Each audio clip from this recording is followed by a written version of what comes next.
दोस्तों, आप सबका स्वागत है हमारे यूट्यूब चैनल टारगेट विद गौरव पे। मैं आज आप लोगों के लिए टॉप 20 इम्पोर्टेंट क्वेश्चन लेकर आया हूं जो कि ईवीएस के हैं। मैं दावे के साथ कह सकता हूं कि इन 20 क्वेश्चन को अगर आप लोग तैयार कर लेते हैं तो इसमें से अगर आप टेट या सीटेट का एग्ज़ाम देंगे इसमें से 2 से 4 क्वेश्चन हमेशा देखने को ज़रूर मिलेंगे। तो चलिए शुरू करते हैं, टाइम ज़्यादा नहीं लेते हैं। धन्यवाद। तो जैसा कि क्वेश्चन नंबर 1 देखिए क्या लिखा है, पर्यावरण दिवस कब मनाया जाता है।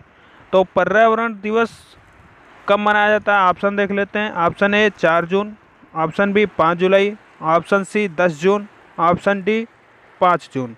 तो पर्यावरण दिवस कब मनाया जाता है? आप लोगों के पास 10 सेकंड का टाइम है।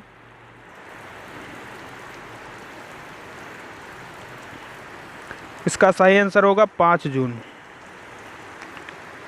क्वेश्चन नंबर 2 देख लेते हैं। पर्यावरण दिवस 2020 की थीम या विषय क्या था?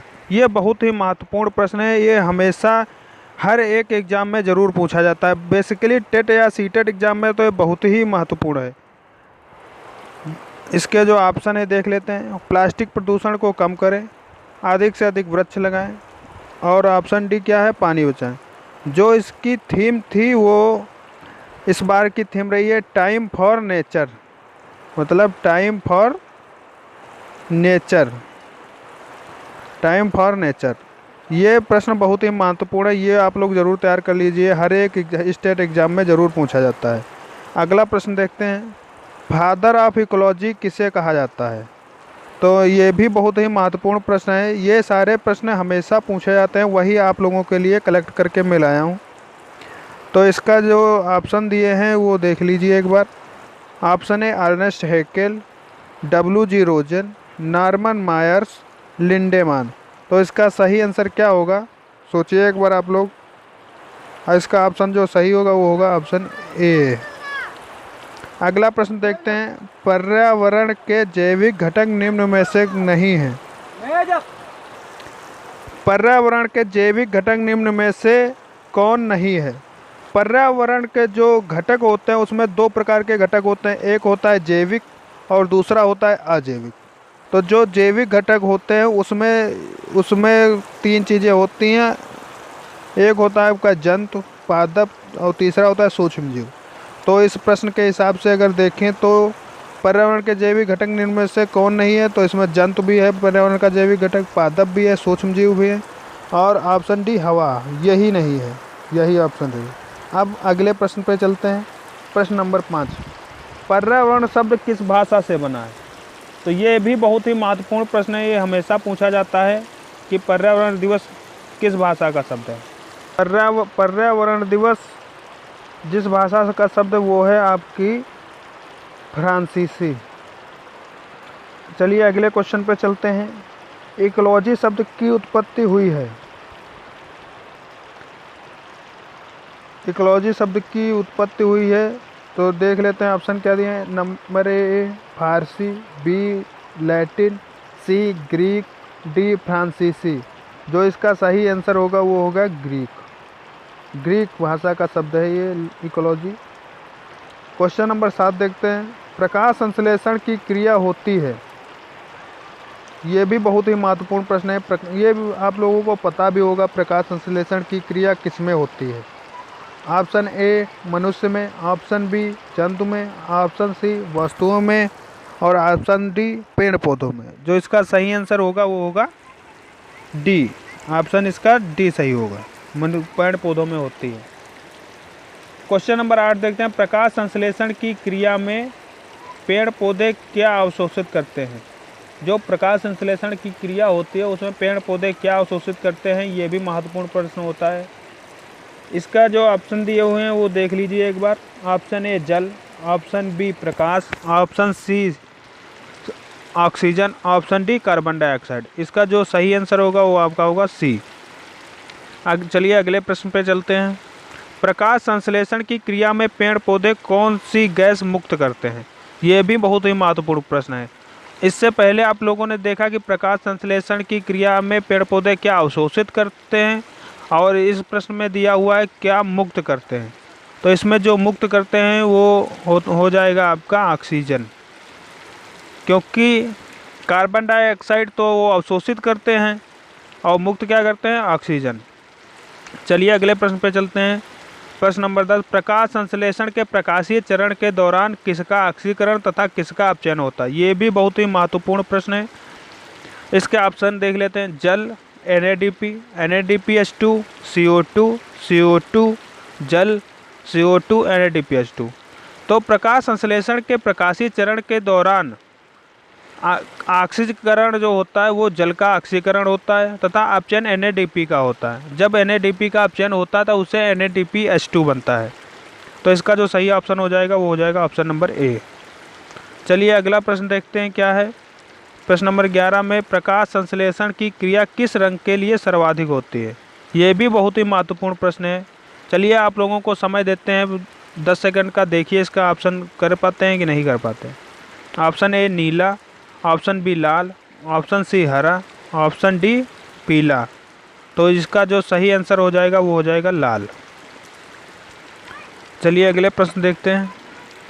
पौधों में जल का अधिग्रहण किसके द्वारा होता है? ये बहुत ही महत्वपूर्ण प्रश्न है। जो जल का अधिग्रहण होता है वो एक ऊतक के द्वारा होता है, जिसमें से ये ऑप्शन दिए हुए हैं।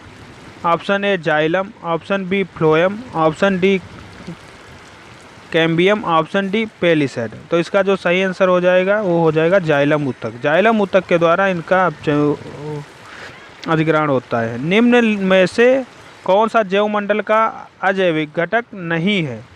फिर से देखिए, निम्नलिखित में से कौन सा जैवमंडल का अजैविक घटक नहीं है? इसमें नहीं पूछा है। ज़्यादातर हम लोगों से गलती क्या हो जाती है, हम लोग पूरा प्रश्न सही से नहीं पढ़ते और उसका आंसर करने लगते हैं। यही हम लोगों की सबसे बड़ी दिक्कत हो है, इसीलिए हम लोगों के क्वेश्चन ज़्यादा गलत हो जाते हैं। तो हमेशा आप लोग ध्यान रखिए कि वो नहीं पूछ रहा है या है पूछ रहा है। तो इसमें नहीं पूछ रहा है, ये हमेशा जहाँ पे नहीं लिखा हो वहाँ पे ज़रूर एक बार मार्क कर दीजिए। तो इसका जो सही आंसर हो जाएगा वो हो जाएगा जल।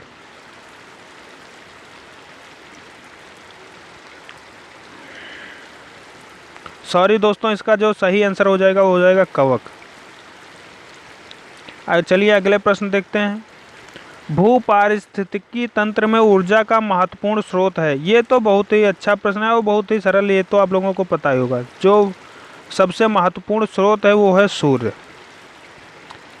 प्रकाश संश्लेषण संपादित होता है सभी पेड़, ऑप्शन देखते हैं इसके, सभी पौधों में, सभी जंतुओं एवं पौधों द्वारा, सभी हरे पौधों द्वारा, वायरसों द्वारा। तो ये भी प्रश्न बहुत ही इम्पोर्टेंट है। देखते हैं इसमें आंसर क्या होगा। इसमें होगा आपका सभी हरे पेड़ पौधों द्वारा। अगला प्रश्न देखते हैं। भारत में कृषि को प्रभावित करने वाला मौसम का महत्वपूर्ण तत्व है? ये भी बहुत ही महत्वपूर्ण प्रश्न है। भारत में जो कृषि होती है उसके लिए बहुत ही महत्वपूर्ण तत्व क्या है? आप लोग जानते होंगे लगभग 60 से 70% जो भारत की इनकम है वो कृषि से ही होती है। और अब भारत की जो कृषि है वो ज़्यादातर किस पे डिपेंड है, वो है वर्षा पे। तो ये भी महत्वपूर्ण प्रश्न है।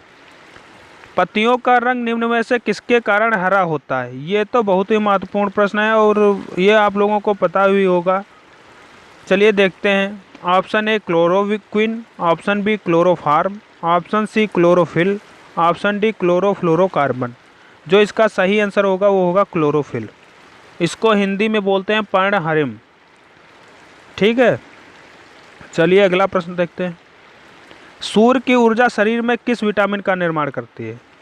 ये भी महत्वपूर्ण प्रश्न है, ये हमेशा पूछा जाता है। सूर्य की ऊर्जा शरीर में किस विटामिन का निर्माण करती है? ऑप्शन देख लेते हैं। Option A, option B D, option C E, option D K. तो इसका जो सही आंसर होगा ऑप्शन डी। सूर्य से हमें विटामिन डी प्राप्त होती है। चलिए अगला प्रश्न देखते हैं। निम्न में से कौन सा ऊर्जा का प्राथमिक स्रोत होगा?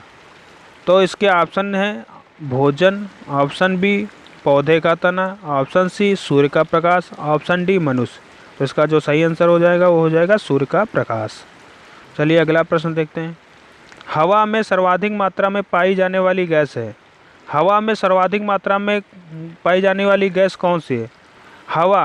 हवा तो आप लोग जानते होंगे, हवा एक मिश्रण है जिसमें विभिन्न प्रकार की गैसें होती हैं, जैसे ऑक्सीजन, नाइट्रोजन, कार्बन डाइऑक्साइड और अदर गैसें। तो इसमें सर्वाधिक मात्रा किसकी होती है? नाइट्रोजन की। ये आपकी होती है 78, और जो ऑक्सीजन है इसकी होती है 21 होता है। तो ये चलिए दोस्तों देखिए, ये हमने 20 क्वेश्चन डिस्कस करे हैं। ये बहुत ही महत्वपूर्ण प्रश्न है, ये हमेशा परीक्षाओं में पूछे ही जाते हैं।